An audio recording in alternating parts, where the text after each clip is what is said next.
God's timing is better.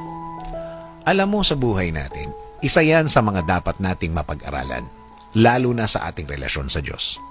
Kung nagtitiwala tayo sa Kanya, dapat diretso ito. Full trust, ika nga. Buong buo at walang bawas.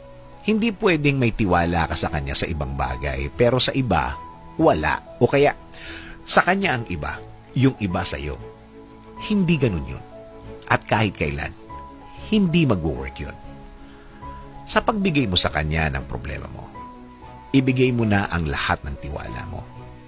Wala nang testing-testing dito. Dahil hindi mo naman alam talaga kung paano gagawin ng Diyos yun. Believe me, hindi mo maiintindihan. That is God's way. It's not your way. Plano niya, hindi plano mo.